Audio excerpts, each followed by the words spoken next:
I'm Alan Reiter, and you should throw away all your desktop computers because soon they will be irrelevant. Why, no less than a top Google executive says so. Last week, John Herlihy, Vice President for Global Ad Operations, told a conference in Dublin that in 3 years' time, desktops will be irrelevant. And to help prove his point, he said that in Japan, most research is done today on smartphones, not PCs. Well, bully for the Japanese. The Japanese often use laptop computers because their small desks are on top of each other and their apartments are the size of broom closets. Don't lecture me about the value of cellular phones. I was using mobile phones 5 years before cellular was available, and I've always got 1 or 2 phones around the house. I've also written about the possibility of cellular phones replacing laptop computers. But Herlihy's dismissal of desktop computers, or perhaps even laptops and netbooks rather than phones, is ridiculous. Perhaps Herlihy is thrilled to do his research on a cellular phone. Perhaps when he's developing global advertising pricing models, he easily fits all his data on his phone's screen. Perhaps when he's typing his reports, he's overjoyed to use his phone's keyboard.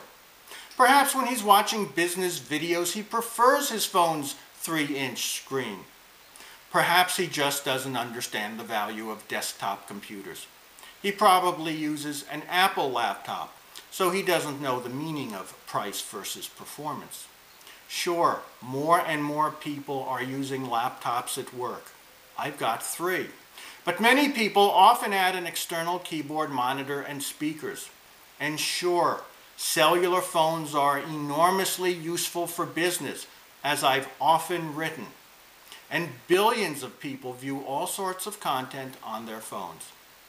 But when I want to do research with dozens of browser tabs open, or work on large spreadsheets, or watch live conference presentations, sometimes all at the same time, nothing compares to a fast desktop computer with at least 2 monitors, a great keyboard, and desktop stereo speakers. If you listen to Herlihy hyping the Google mantra, cloud computing will ensure that phones can accomplish anything, tell that to people who find 3G too slow, or who can't afford it, or who can't get a signal. That goes for 4G too. I suggest that on March 2013, Google takes away John Herlihy's computer and his landline internet access, so he can experience the joy of using only his phone for work. My suspicion is that in 3 years, Herlihy is more likely to be irrelevant than desktop computers.